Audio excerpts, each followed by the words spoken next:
Former Rhode Island Catholic Church leader Bishop Louis Gelineau has died at the age of 96. He led the diocese for 25 years and was credited with being a strong advocate for that institution, but came under criticism over clergy sex abuse. Brian Crandall is here with a look back. Brian?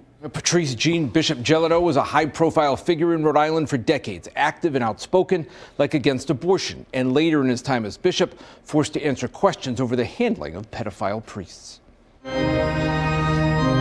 For 25 years, Bishop Louis Gelineau led the Catholic Diocese of Providence in the cathedral and in the public eye. We want respect for life. Arriving from Vermont to become bishop in 1972, Gelineau was head of the Rhode Island Catholic flock until his retirement in 1997. He was for us a very good shepherd and a good bishop. Father Jack Unsworth kept in touch with Gelineau, last seeing him earlier this year.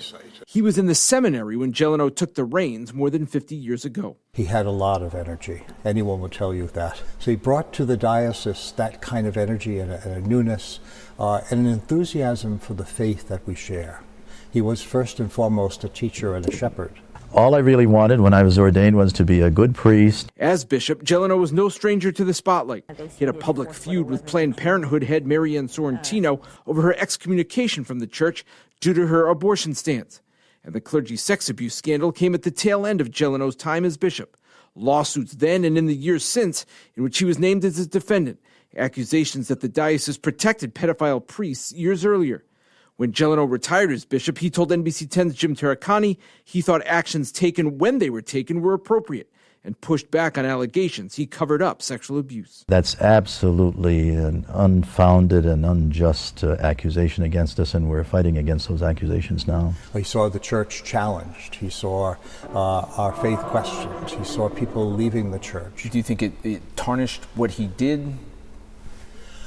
I wouldn't say it tarnished what he did. These were the times we were living in. We couldn't change things.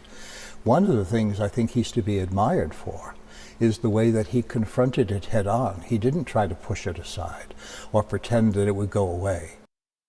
But again, there are critics who would strongly disagree. And 5 years ago, the diocese acknowledged paying out more than $20 million in legal settlements. I'm Brian Crandall, NBC 10 News.